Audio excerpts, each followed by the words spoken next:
Hello, I'm Teresa Nixon, and this is my colleague Millicent Smith, and we are from Knoxville, Tennessee, representing Knox County Schools. And with that, we're going to tell you first a little bit about Knoxville. We are the third largest city in Tennessee. We sit in the valley at the foothills of the Smoky Mountains. The entirety of our county is about 526 square miles, and we are home to the flagship university campus for the University of Tennessee. Go Vols! Woohoo! Rocky Top. We should be playing Rocky Top though. I can't diverge because we're on a time limit. Okay. So Teresa set the context for Knoxville, our city, and I'm going to set the context a little bit for our school district. We are the third largest city. We're also the third largest school district in Tennessee. We have 89 schools with over 56,000 students. And we have about 7,500 employees, 4,500 or so of which are teachers. And so we have a large group to work with. And Teresa also mentioned that our our county is over 500 square miles.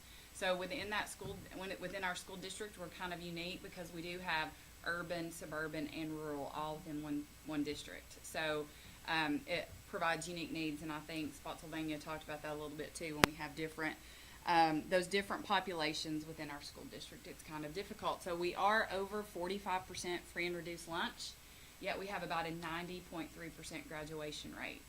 So we have a tradition of excellence in our school district, something that we've prided ourselves on for many years. But in 2008, we got a new superintendent, and he was a foreigner in that he didn't come from Knox County. He came from Boston.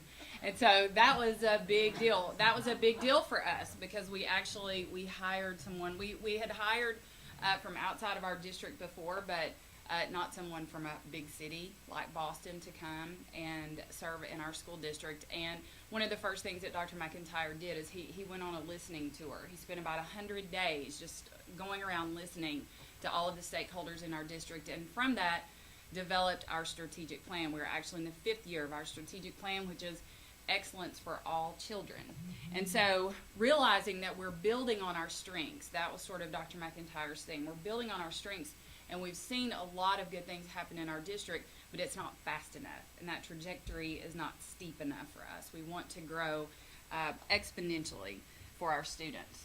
So enter the Race to the Top grants, and Tennessee was one of the first two states that were awarded a Race to the Top grant. And we, of course, benefited from that. But with that, there were a lot of new initiatives.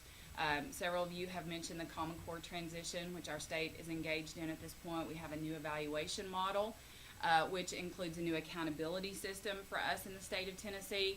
And so a lot of new initiatives, a lot of change. And we now are trying to manage that change and figure out how we can best meet the needs of our students and our teachers in our district. So one of the components of Dr. McIntyre's strategic plan that was sort of the elephant in the room every time we would get together and talk about our progress was this idea of individual education plans for every student.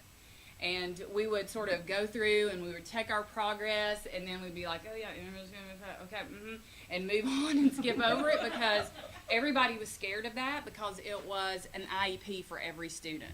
And that's how we saw it, is a piece of paper that had to be managed for all 56,000 of our students. And nobody really wanted to own that. Nobody wanted to tackle that. So we kind of just skipped over it. Even though we knew, you know what, that's probably the right thing to do. We just need to figure out how to do it. So on the heels of the Race to the Top award, we were engaged in all of these new initiatives, and the federal government announced the Race to the Top district grant applications. And we said, we are going to try for this. And so the cornerstone of the Race to the Top district grant was personalizing learning in innovative ways. And so we started researching, and that was really my role on our team, on our leadership team, is I just started, what do you do first? You Google. And I just started Googling and researching. And during my research, I found the digital curriculum. I don't know if you've ever seen this article, but this article includes everything in one document about really getting started with personalized learning. And it starts out with Jane's story and a student and what her day would look like really truly with a digital curriculum that's personalized just for her. And we started thinking, this is what we need to do. And so maybe this whole notion of an individual education plan is not really that. Maybe it's more a process than it is a document. And that's when we really started to think about the technology and how we can leverage that. And we were having some conversations earlier. I can remember being a geography teacher, teaching 9th grade world geography with 35 people in the classroom. And, you know, I'm a 22-year-old brand new teacher, and I have 35 kids. I have students who are in CDC class, and I have a student that had a full ride scholarship to all 4 military academies and was an AP student, and everybody in between. And I had to meet every single kid's needs in my class. How do I do that?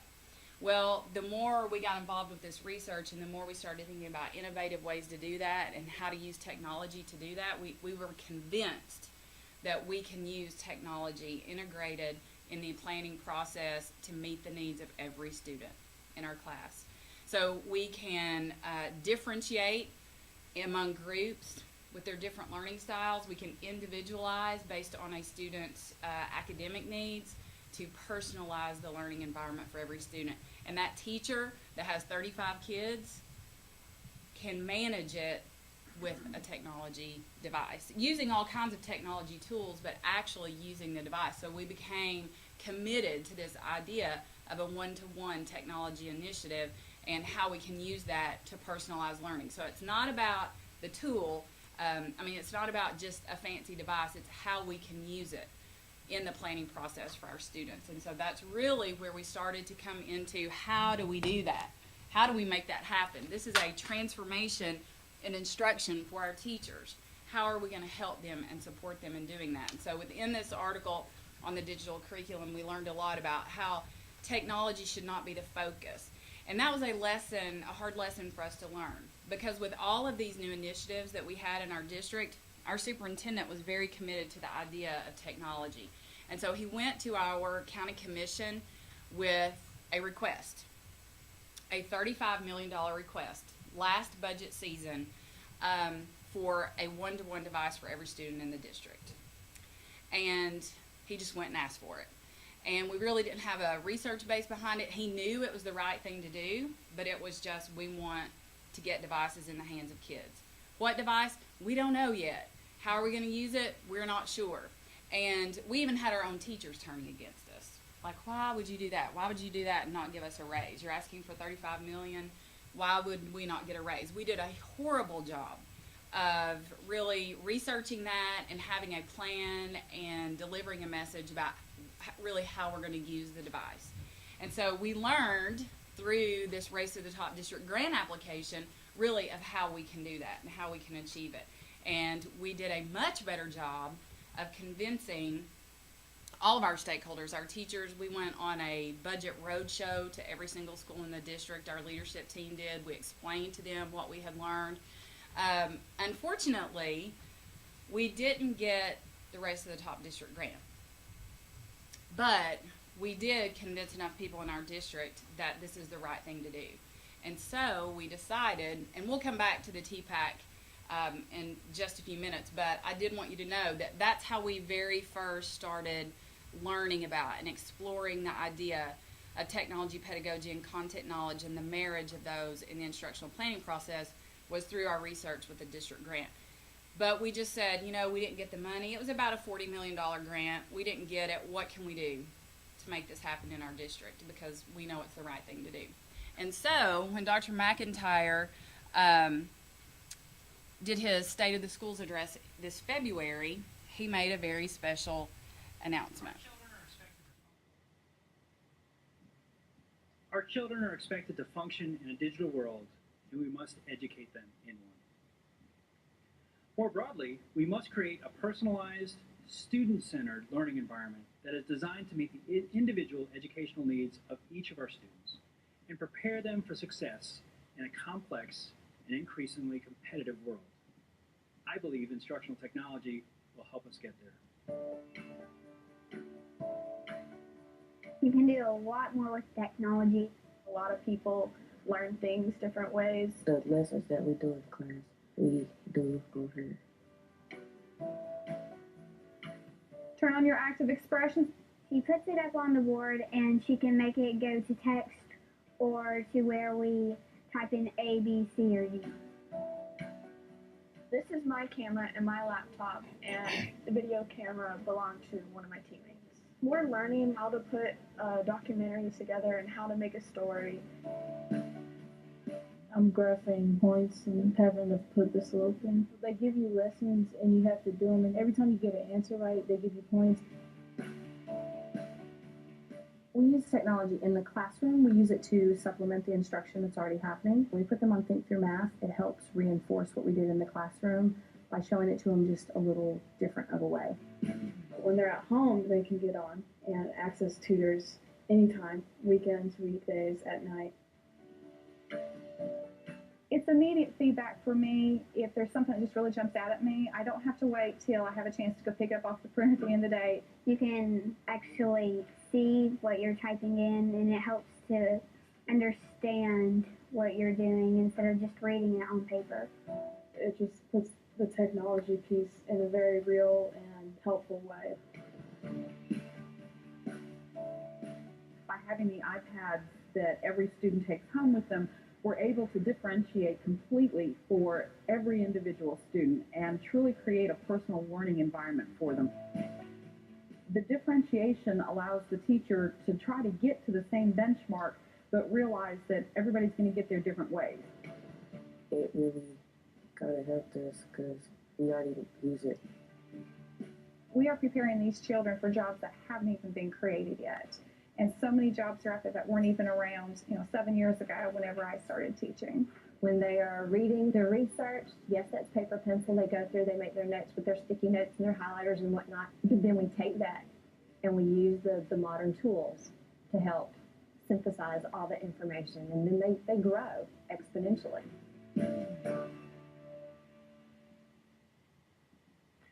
In the coming year, we intend to start our leap into instructional technology on a small scale.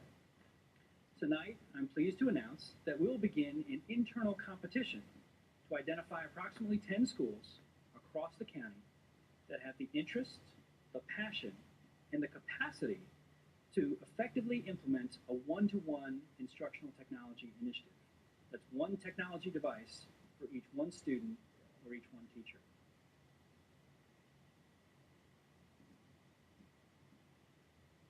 So that was pretty exciting. And then he said, make it happen. And so the vision is a reimagined classroom. And we talked earlier about our strategic plan, Excellence for All Children, that Dr. McIntyre developed 5 years ago. Through our work on this grant process and the School Technology Challenge, we're getting ready to leap into our next strategic planning phase, which we have sort of taken over for Dr. McIntyre and told him the vision is now excellence for every child.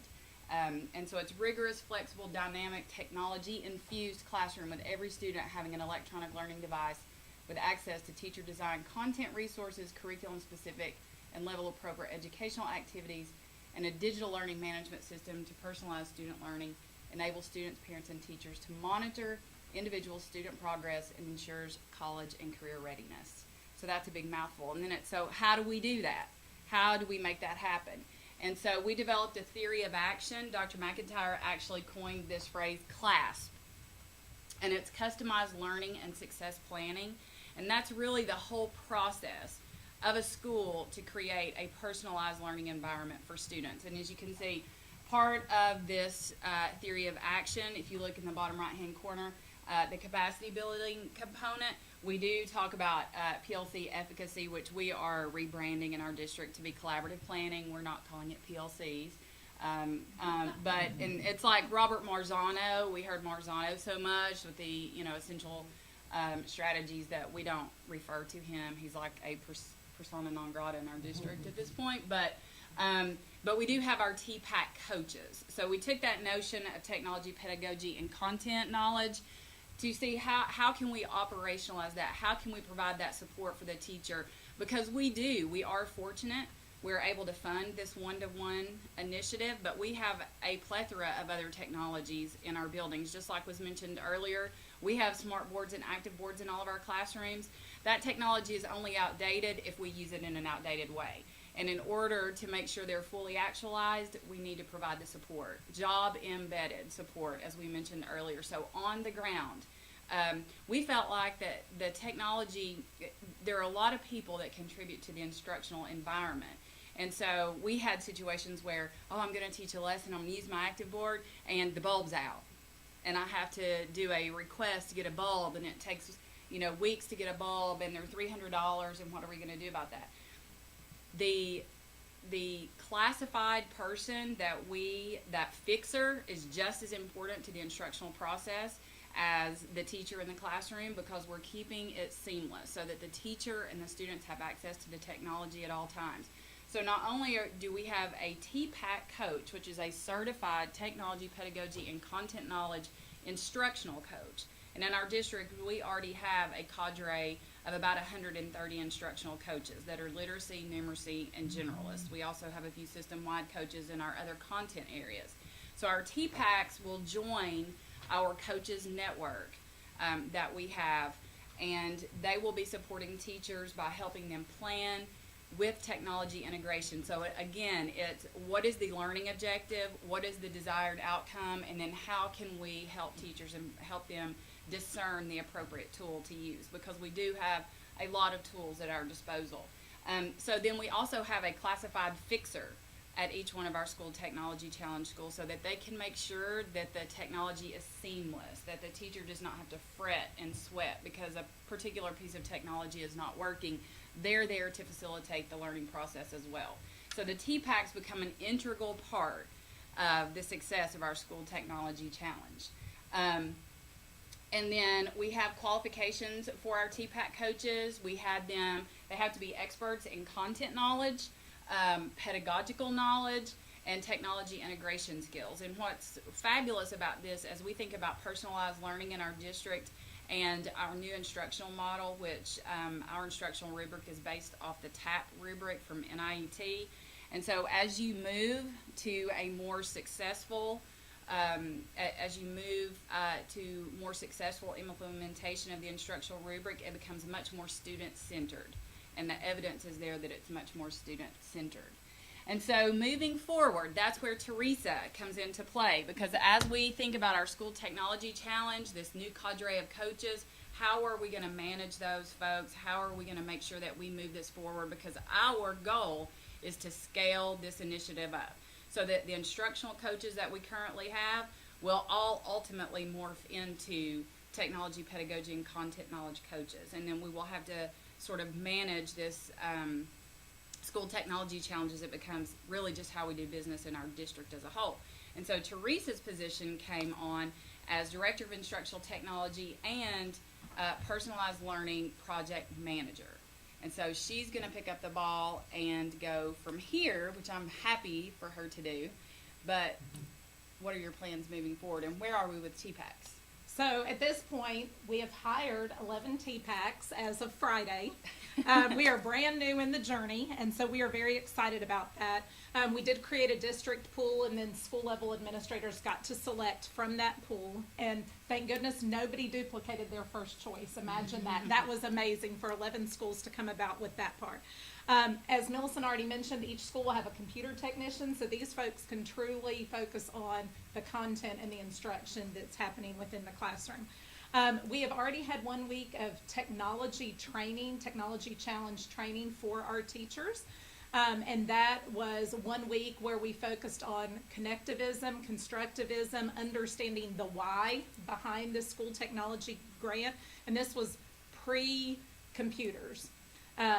Since then, I mean, we used the technology with them to show application side, but since then we've had over 500 teachers get brand new MacBook Pros. So they are all, there's 500 very smiley people in the district. And since then we've begun training, and we're going to move into our next round of training, which is focused on project-based learning. We've using the TPACK construct as our foundation. And we eventually see that more and more of our coaches, our instructional coaches, say in literacy, will become morphed into TPACK coaches.